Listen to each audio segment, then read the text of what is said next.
Good morning, everyone, and welcome to the first ever episode of the Pre-Game Lobby. New name, same game. Of course, myself, the host, Trep, joined my co-host, Mr. Williz. We had the Game 5 Round 11 podcast over on my personal YouTube channel. We felt like, you know what, we're going to change things up, man. You know, this is kind of more of a talk show as it is, and we kind of want to just make it a little bit more official. And really kind of expand what we were doing before with the Game 5 Round 11 podcast and turn it into just an actual, its own thing on its own channel. And, so we're excited to bring you guys this. This is actually our second time recording this because the first time the file corrupted. But the good thing is that we have new stuff to add into what we talked about before. So it's a good and bad thing because we wasted an hour and a half of our time. But now we get to talk about more stuff regarding Call of Duty. So we're going to kick it off just how we did last time, Will, where Black Ops 7's been out for a while. Just going to give our quick thoughts on what we think of the game. We got to go over some CDL rosters. We got to go over the first CDL tournament, quote-unquote, that happened over this past weekend. Talk about the results of that. We got competitive maps and modes to talk about. So, we got some extra stuff to talk about that we didn't have to talk about the first time. But to get us kicked off, let's just give some quick initial thoughts on Call of Duty Black Ops 7 and how we think it's going to fare for us this year. Yeah, so I think for me, the game is largely similar to Black Ops 6. Trep is of the opinion that a lot of the stuff that was wrong with Black Ops 6 was fixed with Black Ops 7. I can say I kind of agree overall. Unfortunately for me, I didn't enjoy Black Ops 6 as much, and it's kind of carried over to Black Ops 7, but I will say I see this game getting a decent amount of hate online and stuff like that. I don't think it deserves as much hate as it has been getting. I think it is enjoyable enough to play, especially if you're in a lobby with friends. Trep and I we did a night where we had was it a full 6-stack of just our normal game crew, and it can still be fun. I think the thing about Call of Duty is you just got to try and take it less serious as the years go on. Which is difficult for us just because we grew up in that competitive background. Yeah. So playing pubs and like trying not to get angry at the dumb stuff is a little bit more complicated for us rather than like a 9-to-5 dad who comes home and just boots on the game, so. Yeah. The grading that I gave it out of 10, the rating, sorry, that I gave it out of 10 in our first episode is I'm hovering around a 6.5 to a 7. I think I'm a little bit closer to a 7 since then. So it's an above average Call of Duty. It says a lot because we've been in an era of just either bad or straight average CODs. From a viewer standpoint of the competitive scene, you guys know that's a big focus of our talk show here. I think it will be a fun year to watch. It already was fun to watch in this tournament that we're going to get to here in just a little bit. I see a lot of playmaking potential this year with the even more advanced movement with the wall jumping. So as a viewer, I'm excited for a full year of Call of Duty. As a player, I don't know if I'm necessarily super excited, but it is definitely a game that I will, anytime a major update comes out, I'll play it, try out the new guns. Especially, there's a lot of remastered Black Ops series maps coming back this year. Some that we haven't seen in a while as well, which I'm excited to hop in and try those out. So, if I could give a little TLDR here, I was worried when it was coming out. I am much more happy and content with the game that we got, but it is not going to finish in the upper rankings of a Call of Duty for me. If we were doing one of those like tier listing videos that you see people do, I think it'd rest as a solid B for me. Potential to go up. There's changes that they could always make as the year goes on to make it better. But right now, I think I'd rank it as a solid B overall for a Call of Duty. Yeah, like Will said, I thought a lot of the issues that Black Ops 6 had, Black Ops 7 fixed. My rating I gave it was a 7 out of 10. One of the more fun pub multiplayer games we've had in a while. from the score streaks to the maps, everything feels a lot better. And I think it's made for a good multiplayer experience. And I think it's made for a good, group playing experience. You don't really, it's, for me recently at least, there hasn't been a lot of, friend play on Call of Duty. And I think, we've had a couple sessions now in Black Ops 7 where, obviously my group doesn't play as much COD as, I do. But, when we get on, we all have a good time and the game's fun to me. So, I've enjoyed what I've played so far. Obviously we haven't even hit season 1 yet. That's coming out next week. Of course, we'll talk about all that stuff next week when it's a little bit more relevant. Big week next week with season 1 and the start of the CDL season. So, a lot to talk about in next week's episode. But for this one, we're just gonna, we're gonna hit what we've experienced now, and we'll talk about all that stuff later. But yeah, good solid game. I'm excited to see what changes in the future they make. And especially for me and Will being on the competitive side of things, I'm excited to see how this year plays out with, the brand new mode and overload, that we'll discuss on and the maps and modes we'll go over here soon. We have a lot of new maps that we haven't seen before that are new in Black Ops 7 that are, we usually, most of the time, in recent years, the competitive scene has been taken over by older maps, or every now and then you get that 6-star Rio that comes out, or Vista, whatever it's called, that comes out and kind of puts its way into the competitive scene. So I'm excited to see how that plays out. So speaking of a CDL, we're gonna jump into the rosters here on the 12 teams we have on this list. We're about to show you. There is only one team not on there. It is Paris Gentlemates, I believe that's their name. They just announced it today, the Paris Gentlemates. So they had a heck of a run in this tournament. We'll talk about it after we look at the rosters, and they officially announced their branding today. But let us get into these rosters, Will, and these teams that we're going to look at. 12 teams, of course, still the same number this year for the CDL.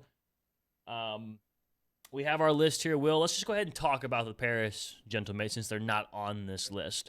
So, Paris, formerly LAG, they sign a roster this year of Envoy, Ghosty, Neptune, and Sib. I know coming into this, when I saw the roster, I was like, not sure how it's going to go. Sib has had his up and down year. Can Neptune continue the run he was having from Black Ops 6? Envoy's always been a little hit or miss. And, Ghosty, I feel like he's probably been the most consistent player out of all four of them. So when I saw this roster, I was like, I don't know how I feel about this roster. But, of course, when we talk about the tournament, we'll talk about how well they kind of meshed and looked. But, when you look at this roster on paper, Will, it's kind of a roster that kind of just, says top 6 in my mind. Maybe, worst top 8. I never thought, I'm not 100% sure that they can, push their way into top 4, top 3 category. But when we get to the tournament, man, they absolutely did that. But when you saw this roster form and you saw this is what this roster was going to be, what were your initial thoughts? I don't know. I don't think I was as worried. Well, I guess worry is a better word. I didn't think they were going to be terrible. I think really the only person on that list that has looked not as great in the last few years is Envoy. I mean, Neptune had a phenomenal season last season. Ghosty's extremely consistent. And Sib has shown moments where he can be sort of like a top tier AR player. So I don't know. I guess I thought that there could be some life there. It would largely just depend on what Envoy was looking like. And yeah, we'll talk about him, but I wasn't blown away, but at the same time I didn't look at him and think, oh, that's gonna be a terrible team. I was like, oh, they could be a Sunday team every so often. You know what I'm saying? Just kind of depends on how the weekend goes for them. Yeah, and they've got that, some of that experience, especially with Envoy, and Ghosty's been in the league now for a little while, so Neptune's been on and off in the league, so they've got the veteran pieces there. Boston Breach, you got Nasty Purge, Cammy, and Snoopy. This team did not have a good outing in the invitational event. I can't say I'm shocked, Will. I can't say I'm shocked. No. I don't think Boston's going to have that great of a year, at least to start with this roster. Yeah, don't get me wrong, there's moments where Snoopy can take over in a game, but there's been a lot of like weight placed upon him, Yeah. especially with this Boston roster. He's sort of become like their franchise player. And I just don't know if they're seeing that return on investment. Yeah. You know what I'm saying? Like I don't know if I would count someone who can take over a game once every 10 Yeah. matches as a superstar player. But Snoopy is one of the most hit or miss players that I've seen in a very long time. As for the rest of the roster, I mean, Nasty, especially at the end of that MW3 season, when he was on LA Thieves, he really seemed like he was kind of coming into himself as a player. I don't think Nasty's terrible. I don't think Purge is terrible. And then when it comes to Cammy, he's kind of in the same bracket as Snoopy for me. It's just like hit or miss, you know. So like when I saw this roster, I knew they were probably going to struggle, but I didn't expect them to look as bad as they did this past weekend. Yeah. We'll touch on that more when we get there, but yeah, I agree with you. I didn't really have the highest of hopes for this team. Yeah. And they kind of showed that. We got the Carolina Royal Ravens. Nero, Lurks, Craze, and Slasher. We got two newbies on the roster. Lurks and Craze coming in from challengers. On that team was Slasher the vet and Nero, who's been around for a good while now. Not a horrible outing at the Invitational for Ravens. Probably not the one they really wanted to have. But you look at this team, Will. You got some young guns on there that are probably hungry to prove themselves. For me, I think this is probably Slasher's final year if he makes it through the whole year. I don't think he goes any further than this. I think he's trying to go out on a bang, but it's going to be tough with two young guns on the team. Yeah, I just didn't have much to think about when it came to this roster. We only really know much about Slasher and Nero, sorry, and I don't know. Nero kind of, oddly enough, we just talked about Snoopy. He kind of falls in that same category as Snoopy for me. Like every so often, Nero will have a series where you're like, God, that guy just fucking fried. Yeah. But most of the time, he's just sort of like a middle of the pack player, And so you mix that with Slasher. I don't think Slasher is a terrible AR. Slasher is just a very OG AR, and so he's got a very specific way that he plays Call of Duty. That only really works if he's got a perfect 3-man combination next to him. You know what I'm saying? Yeah. So this roster, was I shocked to see them have an okay outing at the tournament? No, because you've got the veterans there and Slasher and Nero. And Slasher is a top Call of Duty player if you look at his career sort of as a whole. Yeah. Right? Like Slasher Yeah. has been a top Call of Duty player for a long time. So I'm not shocked to see that he can take a roster with two young guns and kind of make something of it. Honestly, came away a little hopeful. Yeah. A little hopeful for the Ravens. I feel like, do I think that they're going to be a consistent Sunday contender? No, but I think as the season goes along, they might be able to give some of these. They can make series interesting. Yeah. Essentially, what I'm trying to say. Probably. This is probably the team I look at the most where I'm like, I'm more confident to say this is like a middle of the pack top 6 team all year. Yeah. If you keep I think they will. Yeah. If you keep this roster all year, that's. I think they will make a thoughts. lot of series interesting, but Yeah. I don't think they're going to do anything outstanding. Speaking of interesting, Will, Cloud9 New York. Yeah. A really great outing in the Invitational tournament. Vivid, Beans, Afro, and Mac. The only question mark I had on this roster really was Vivid. We haven't seen him put up his best performances in recent years, and so I was kind of shocked to see him signed onto Cloud9 New York. But they came out and they looked good, man. They looked like they weren't far behind when it comes to how Black Ops 7 plays, even how early the game is. I think they secured top 3 in the Invitational, I believe. Mm-hmm. Really good showing from them. Beans and Mac, the two names that you saw most of last year. Kind of just kept consistently doing what they did last year that kept them on CDL teams. Good to see Afro back. I've always been a fan of Afro. He's got the best Twitter handle ever. A40's in my Afro. So, I'm this Cloud9 New York team, I don't know if you remember, Will, when the CDL first started, I was like, dude, I'm obviously an Optic fan, but I love like everything surrounding Minnesota Rocker. Like the branding, the environment they had. I have the same thing now with Cloud9 New York with this roster. Like I feel like, dude, I love everything about them. Obviously, if they play Optic, I want them to lose. But like I would love to see Cloud9 New York be a consistent, top 4 playing on Sunday's team. Yeah, I didn't have like too many strong feelings about this roster at first. I had a little bit of worry about Vivid and Afro being, Mm-hmm. there. Just, Yeah. like the last time both of them were around, I do agree about Afro's handle, but last time he and Vivid were around, they didn't look the best. Yeah. But I think Beans and Mac have always been very consistent players. Beans especially has that capability to be a takeover player. Mm-hmm. If that man's feeling it, he will be a walking 2-piece, 3-piece machine. Yeah. So I'm not shocked to see that they did well, but I am shocked to see that they did as well as they did. Mm-hmm. You know what I'm saying? Like this for me is sort of the exact same idea as Ravens, middle of the pack team. I didn't think that they were going to be terrible. If they were placing below 8th place, I'd be shocked. But I wasn't expecting a crazy amount of. I have to correct myself. Them. They actually got T4 at the event because close enough. Yeah, they played G2 in losers, but anyway, Sunday, but didn't win. Close enough. Yeah. But I stand by what I said.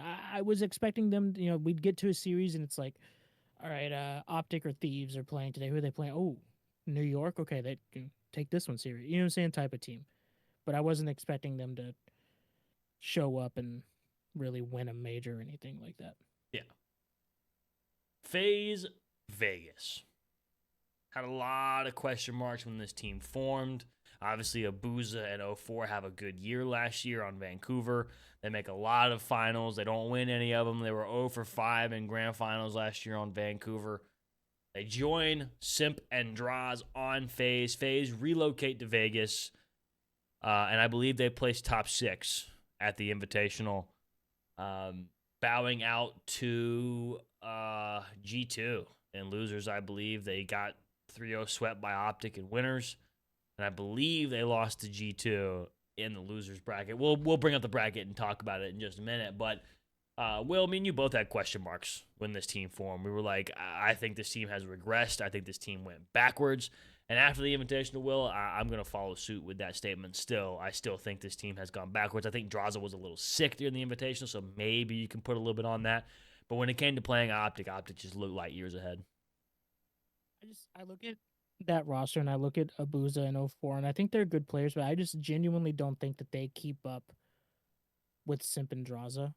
I just don't think that they're on the same level, especially when because you have to compare them to who they're replacing, right? They're replacing aBeZy and Celium. And Celium hasn't looked like to his complete standard the last couple seasons, but it's still Celium. You know what I'm saying? Like that's a hard spot to fill. And same with aBeZy. I think aBeZy didn't have the greatest season last season, but that's still aBeZy. You know what I'm saying? Like no matter who they picked up, unless they were picking up a Dashy, a Mercules, a Scrap, a Hydra, or a Shotzi, they weren't ever gonna get a clean 1-for-1 trade for any of those two.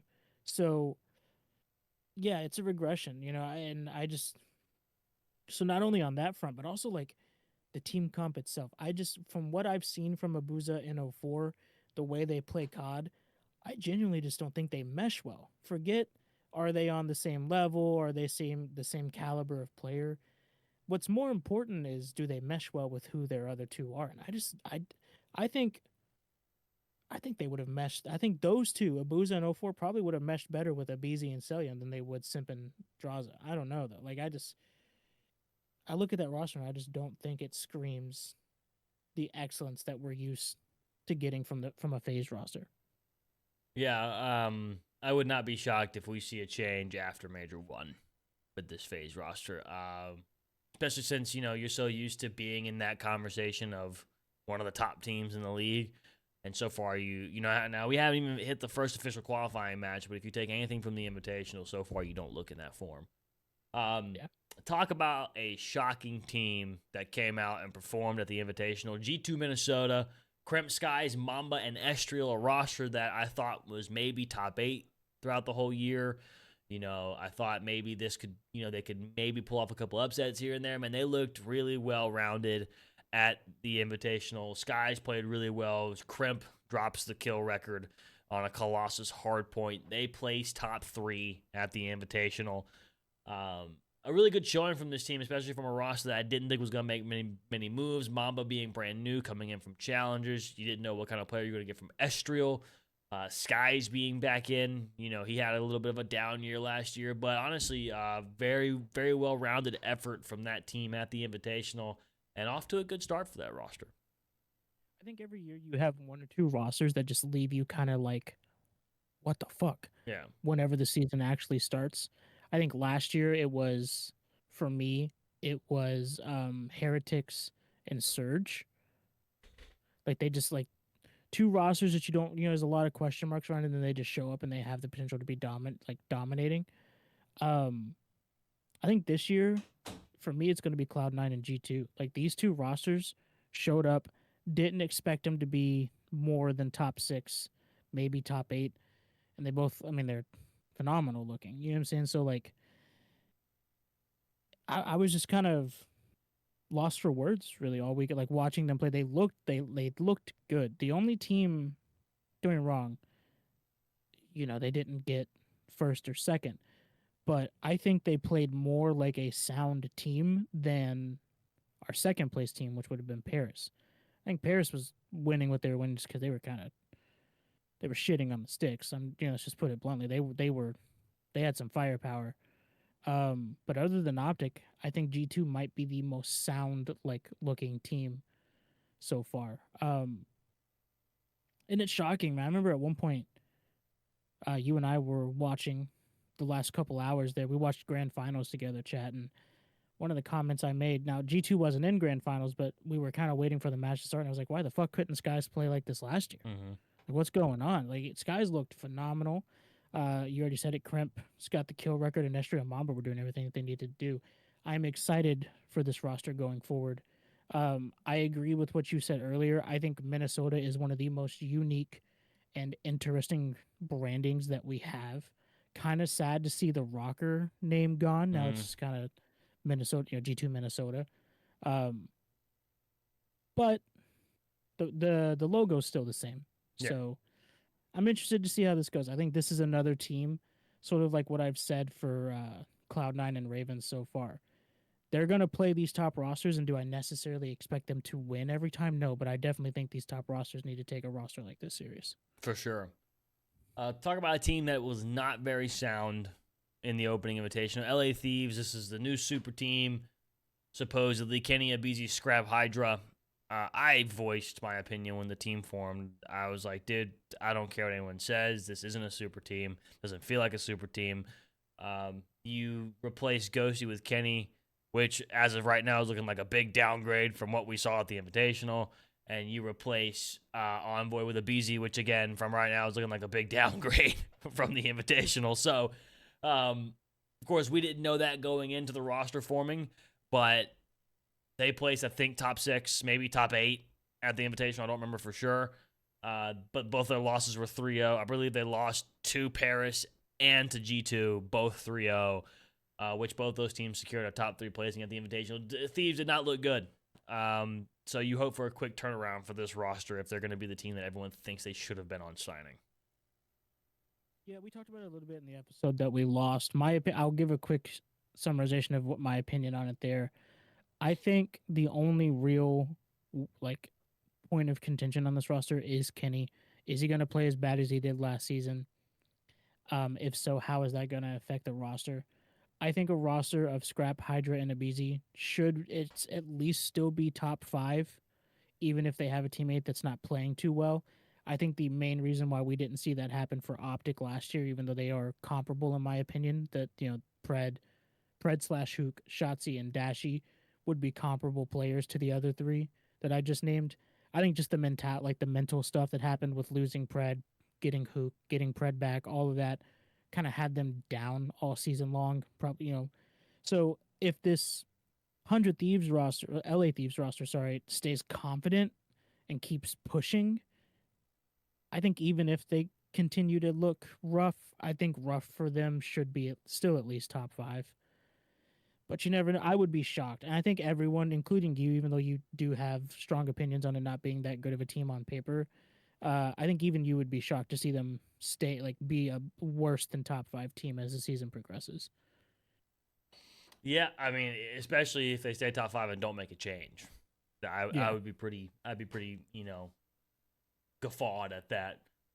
Miami Heretics. We got Metals, Super, Trakes, and Rencor. Unfortunately, Trakes was traveling from Spain to the United States, so we did not get to see Trakes in the Invitational.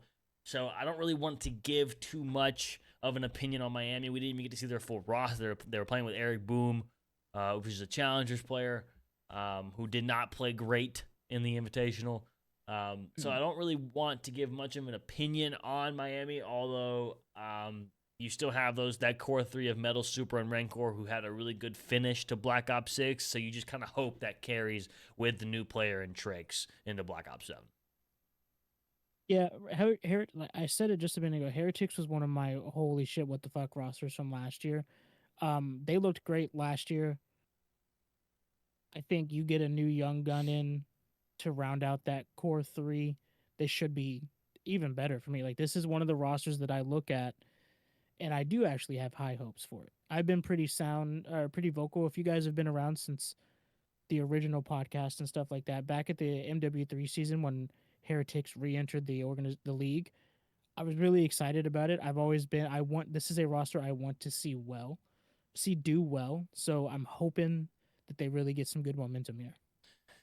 And then we move into Optic Texas, the back-to-back Call of Duty League champions, the EWC 2025 champions, and now the Black Ops 7 Invitational Monster Energy 75K champions. Yes, we didn't show you the bracket yet, but we'll spoil it. Optic Texas did win that tournament. Hugh, Shotzi, Dashy, Mercury is, of course, the only CDL team that has not changed the roster. They looked great in the Invitational. They looked pretty far ahead of everyone. They had a really close final against Paris, 4-3 win there. But a win's a win, and it looks like they're poised to continue the run they've been on. Yeah, I mean, going into the season, I expected them to continue to play great. I think this is the most complete Optic roster we've ever had, and I think the only direct comparison is the Dynasty at their prime. You know what I'm saying? We're talking like Black Ops 3 to IW Dynasty. Like, they look like they have it all. You know what I'm saying? Mercules is like another, almost kind of like a Karma-esque player.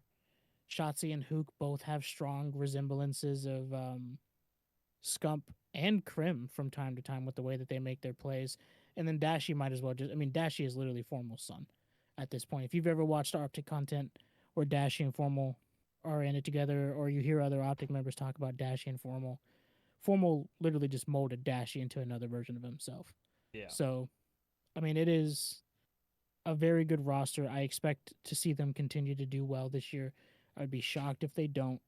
And they looked great this weekend too, especially Hook. And that's what you always want to see. Because I feel like as things stand, I hate to say this because I feel like we've kind of looked down on Hook the last couple seasons, and he's now since proven to be, very good. Yeah. But he's really the only one that you got to kind of be like, okay, what Hook are we getting this year? And it looks like we're continuing to have this Hook that has really kind of come into himself as a player. And I think he's just meshing really well with this team at the same time. So, we move to the Riyadh Falcons. Is it Riyadh? It's Riyadh, right? Mm-hmm. The Riyadh Falcons, Exnid, Kismet, Pred, and boy, what a shit team. I mean, just absolutely buns. Top 12 at the Invitational, lost to a Challengers team, lost to Doug Sensor Martin. That man, Doug, came out of retirement and beat Pred. Just so far, not good things to say about this roster. I said it in the episode we lost. I never in a million years will moving Exnid to the flex position to pick up Kismet as the second sub adjacent to Pred makes sense for me. When I think Kismet, I think a solid sub player, sure, but I do not think a breakneck speed sub player. And you already have Pred, who is a historically slow sub SMG player. Um, Xnid at the end of the Black Ops 6 season was really bringing some speed. Like he was bringing speed. He was kind of ferocious. Like Xnid looked great on the sub at the end of last season. I just do not get why you would trade him for a slower sub than him when you already have a slow main SMG player. Blows my mind. The only saving grace that that roster might have is Celium. Celium can randomly 1v4. Do I think he's going to do it all season long? No. But you can, like, you might get 4 or 5 series this year where Celium just randomly 1v4s. He's that good of a player. But if that's what you're banking on, you failed as a roster. Like, Yeah. I already think make a change. You lost to Doug Sensor Martin in 2025. And don't get me wrong, I've been watching some other like launch tournaments and stuff like that. Doug Sensor Martin's been 1v2ing a couple big name pros. I mean, he did it to Formal and someone else the other day, but like I think he 1v2 Dashy or someone else like that too. Like, but come on, in an actual 4v4 variant tournament, Yeah. y- We can't be not a losing to single Doug. one of these 12 teams that we're talking about should be losing to a fucking challengers team. No. You're supposed to be the top 48 players in the world. If you're losing to challengers teams, the challengers team deserves your spot more than you do. True. Toronto Koi. Of course, Toronto Ultra rebranding into the Toronto Koi. Joe Deceives, Real, Insight, and Kleenex. Real coming from Miami. Joe Deceives, Insight, and Kleenex all staying on Toronto from last year. I mean, you're kind of expecting the same-ish kind of team this year that you saw last year. You kind of bring in a little bit of a faster SMG. Not a horrible showing at the Invitational from Toronto, but probably not what they would have wanted. In my eyes, I kind of see this roster as kind of top 6 all year, maybe top 4, but that's kind of pushing it right now. I think just overall a top 6, could make some series scrappy type of team. I think top 8. I don't think they're that good. I think Insight and Real are kind of lackluster when you look at the other two on the roster. Kleenex, we used to sing that man's praises all the time. I think Kleenex has kind of died off a little bit in the last couple seasons for me. I don't know if you agree. He doesn't look at, he's not, the tissue is not as big of an issue as he used to be. But Joe Deceives, now that guy can fucking play. We used to, brother. If there's anyone we actually owe an apology to, it's that man. If you guys have been around for a while, Trep and I used to be on Joe Deceives' neck. Yeah, we used to dog that man. Last couple seasons though, Joe Deceives has been the truth. So, if Joe Deceives and Kleenex are playing well, I think Insight and Real just kind of have to show up, and then they'll be a top 8 to 6 team. But I don't see this roster, and I think, oh, hold on, that's something there. Especially like there was like rumors that Insight was considering retiring during the off season and stuff like that. Like I don't know. I don't really know how strongly I feel. I wouldn't be about surprised if he retired at the end of the year. Yeah. I wouldn't be shocked. And the final team, Vancouver Surge. Kind of my same sentiment from Falcons. Boy, what a shit team. You bring in Legend from Halo, from Optic Halo. You got Lunars, Gwen, and Abe. You got a brand new rookie who came in last year, Abe. It's always going to be tough when you bring in a player that's from a completely different esport. The games play very different. Another team that lost to a Challengers team, they lost to Omit Brooklyn. Just not a great showing, and they're going to have a quick turnaround.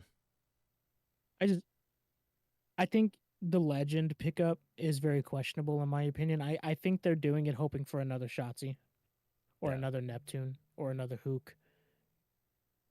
At some point, dude, we're going to run out of, like, we've already had Shotzi, Neptune, Hook, Crim 6, Formal, and Enable all come from Halo. and like do well. And I feel like that's exactly what happened. I feel like is Rainbow Ray still over there? Is that still No, Rainbow Ray? no. No, he's moved on. I think they thought it was going to be another one of those players that I just named Yeah. moments, right? Do I think Legend has it in him to probably be a league caliber player? Sure, especially with the way that some of these pros have actually talked about him. He needed a little bit of time to play Call of Duty first. Yeah. But Halo Champs chat, for those of you who don't know, Halo Champs was last month. Yeah. This man literally just finished his season in Halo and he's already on a CDL roster. Like, Yeah. I think that man needed a little bit of time in challengers and I think that was the intention because I don't know if you saw, but it was also leaked today or confirmed. I don't know if it was a leak or whatever, but Optic is fielding a challengers team this year, and it's made up of I think half of the players on the team are old Halo players Renegade from and their Halo Bound. roster. Renegade and Bound are going to be on the Optic Challengers team. I think because I did see a little bit of like there was some news stories that came out a couple weeks ago that Optic was apparently holding up teams being able to finalize rosters because they weren't agreeing to let a Halo player go. We now obviously know that was Legend. I think that's probably because Optic wanted him to be on their challengers team. Yeah. And after watching this weekend, he probably should have been on the challengers team. At least Give for yourself the a year to get better. At least for the start. Obviously, we know HCS has shut down. Who knows when they'll be back? If they'll be back. So you're gonna see a lot of Halo pros kind of branching out into different esports. He definitely needed more time. He's got a little bit of time before his first official league match. So we'll see how they do next weekend. Of course, we'll get into that next week. And that'll officially start the season in our predictions. But those are the 12 teams we have competing off the rip of the season this year. Now, Will, let's get into this bracket, man. Actually, yeah, let's get into this bracket because we talked about these teams. We talked about the tournament that just happened. Now let's show the results. This is the Monster Energy Launch Invitational $75,000 tournament. We don't get tournaments like this. It was hosted by the CDL. And Monster, of course, a partnership there. Had all 12 CDL teams along with 4 Challengers teams. The Orgless name you're seeing is Paris Gentlemates. They, of course, at this time were not announced as Paris. We got that announcement today as of the 26th of November, the day before Thanksgiving. And every other team is here, Will. Of course, we see the grand finals there. Optic beat Paris 4-3 in the grand finals. If you can't see all of it, but in the top there, Optic beat Stallions and Royal Ravens 3-0. They also beat FaZe 3-0. You can kind of just see the run of the bracket and all the teams and how they played. Of course, we talked about how Orgless and G2 and Cloud9 were not the other 3 we were expecting on Sunday with Optic. But that's the 3 we got. But a very fun tournament, nonetheless, a fun way to kick off the year. Will, just give me your overall thoughts on what you saw during the tournament and just, what you enjoyed, what you didn't enjoy. Yeah, I mean, I think the biggest takeaways, we'll talk about sort of these challengers teams for a second. You got Team War, that's Doug Sensor Martin's team. You guys heard us talking about beating Riyadh, and then you got Omit Brooklyn beating Surge. That's 2 challengers teams that are able to take a entire series off of CDL teams. I stand by it. If you're going to be losing to challengers teams, I don't care if it's online, I don't care if we're new, you got to figure it out because at some point you don't belong in the league, and I'll stand by that forever. But good for War and Omit. A lot of people underestimate how hard it is to actually beat these CDL teams. The top challengers teams, I feel like at some point we've said it before, the way that these teams play is completely different. The way that challengers teams play is completely different than the way that the CDL players play. It's one of the main things you'll hear a challengers player who comes up to the CDL if they get one of those post match interviews. One of the most common things they'll say is it's so much faster. You know what I'm saying? There's just a completely different way of state of play. So good for them for taking it. Other big notes for me, we've kind of already touched on it. FaZe do not look as well as I thought. They kind of look abysmal. They make it pretty deep. They're top six, but the top six phase is not a thing that anyone is used to hearing. Yeah. Um, Thieves just don't look great. Their only win is over Bush Gaming, Telluride Bush, um, which did you see that they got in trouble for not streaming the tournament? I did not see that. Yeah, so for those of you who don't know, Telluride Bush Gaming is being funded by, oh gosh, what is Dave Portnoy's company called? Barstool? Barstool. Yeah, Barstool's uh, funding that roster, and Jersey Jerry was not happy with the boys for not streaming their matches. He put out a pretty angry Twitter video. He was sitting in his car in the driver's seat in a suit, yelling about how anything that is allowed to be streamed going forward will be streamed. And I kind of laughed when I heard that because that roster does not give a fuck about streaming. Um, that roster is Capsidol, Prolute, Spart, and TJ. I think I've seen TJ Halley turn his stream on twice in the entirety that he's been a pro. And his So career. yeah. So that was kind of funny. Who else kind of stood out to me or matches? I mean, that's all I really got. We've kind of touched on everything else, like who impressed us and who didn't. I can't think of any like big moments where I was like, oh my god. Other than just like Optic. I mean, they didn't drop a map until grand finals. And even You know what then, I'm they saying? were still 16-3 map count. So, Yeah. you know. Fantastic weekend out of Optic. Fantastic weekend out of Paris. I genuinely look forward to seeing them play again. I think that will be a fun matchup all season long. And the biggest thing I'll say, and I'll let you say your piece, we got to see sniping this weekend. Damn it. Can we please keep sniping in for SMB? I think it'll stay.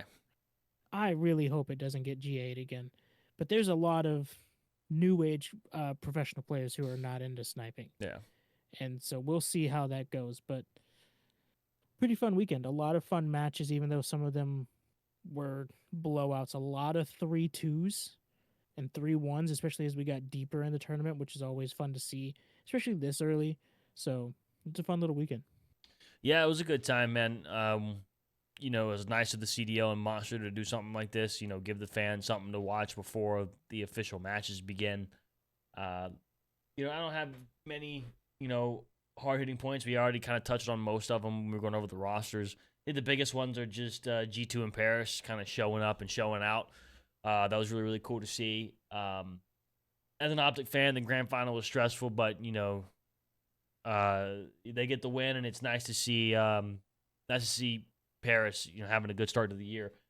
A lot of question marks around Thieves and FaZe. Gotta have to see how they look when we start the season next week.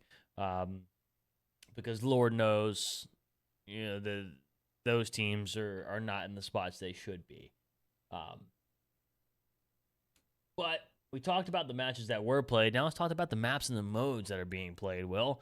Because the CDL officially gave us maps and modes for the 2026 competitive season.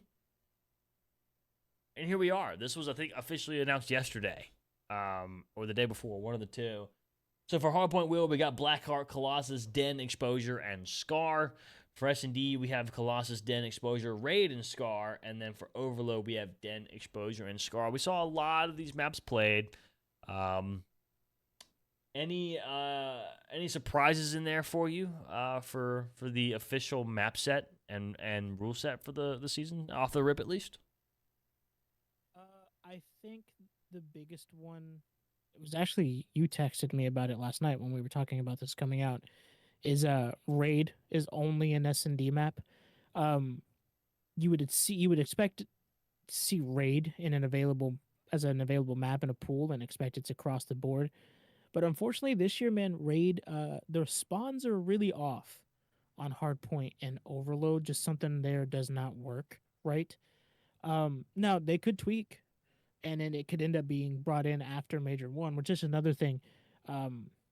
none of the maps or anything like that will be changed or up for consideration for change until after Major One here, which isn't after until the turn of the new year. Um, by then, I mean we've got a ton of new maps dropping with the start of the season one here soon. So we could be looking at a completely different map set come going into Major Two next year. So bear with us for now. But other than that, I think the only one that I saw where I was like, oh damn, that made it in is Blackheart for Hardpoint. But to be honest, Blackheart Hardpoint doesn't play as bad as I thought it would. So I was kind of, my negative opinions were kind of swayed there for Blackheart. Um, I did say to you last night as well, I hope instead of taking maps out going into Major 2, we kind of add more maps in.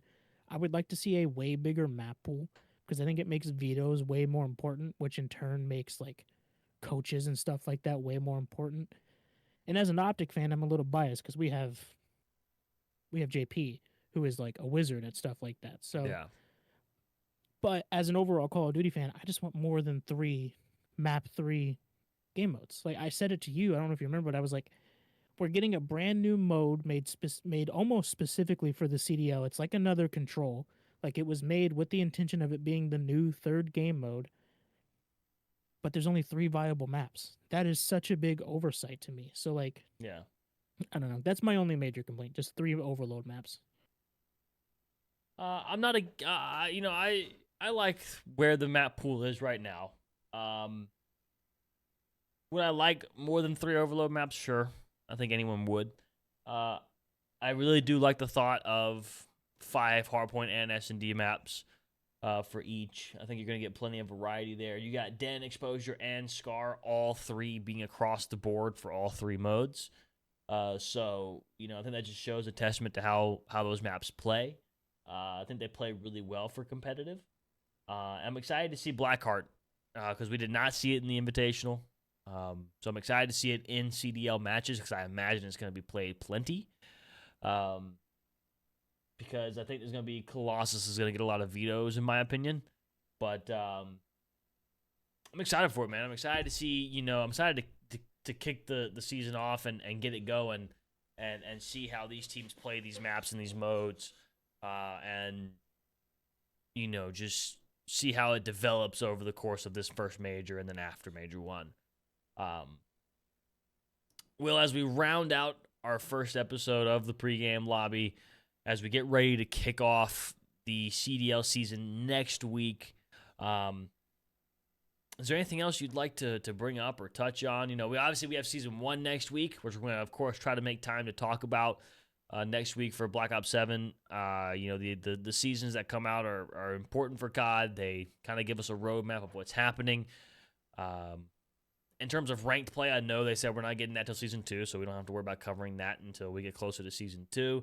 But like you said, we got a couple new maps coming. I can't remember the name of all of them. I know we have some returning ones. We got Yemen, we got Fringe making a return again, we got Standoff making a return again. So it's gonna be interesting to see, do those maps get put into the pool at some point for whatever modes it may be.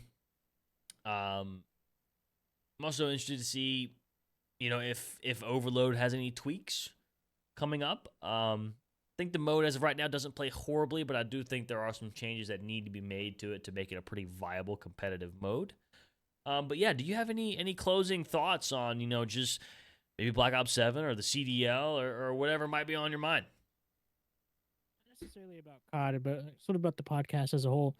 One thing we've talked about is maybe when time permits, we do live watch parties for the COD matches. We sort of it'd be like this. Trep and I, we get in the Discord, we turn the cameras on, get the overlay put up, get the matches put up. Because Call of Duty is back on Twitch this year, Mm-hmm. which means it makes watch parties a little bit more doable for us. Um, so if that's something you guys would be interested in, let us know down in the comments. Talk to us about it. I can promise you right away, it will not be for every single tournament, every single match, anything like that. We probably won't even watch party the league matches unless there's like Yeah. something big that's gonna like a big match. It would more than likely maybe, be but just the majors. yeah, Would more than likely be like what we do.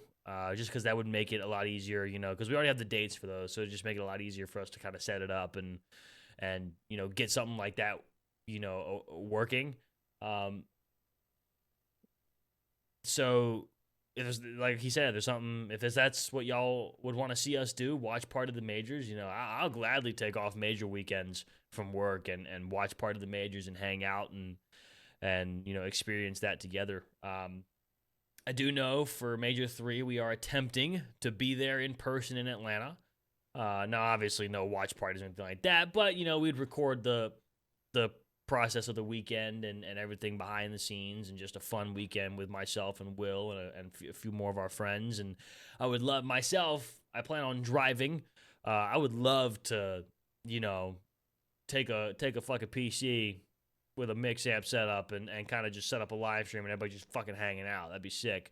But that's many, many, many months down the line, so we're not going to worry about that right now. But yeah, if you guys would love to see some watch parties out of me and Will watching the CDL matches, kind of giving our thoughts on all of them as the majors continue, let us know in the comments, man. Of course, this is a brand new channel, so also make sure you subscribe and hit the bell to be notified. Brand new episodes every Friday, is when brand new episodes will be up on this YouTube channel as long as the season is going. We don't plan on taking any breaks, but after week 2 of the CDL starting, we have a Christmas break and New Year break, so we have a little bit of a time there where we might miss an episode just because, in terms of stuff to talk about for the CDL and COD, it might be a little slow. But of course, we're gonna do our best to not miss any Fridays, and if we do, we will update you all, of course. So with that being said, like I said, like the video. It pushes it out to the YouTube algorithm and helps us reach even more of you fans of the CDL like we are.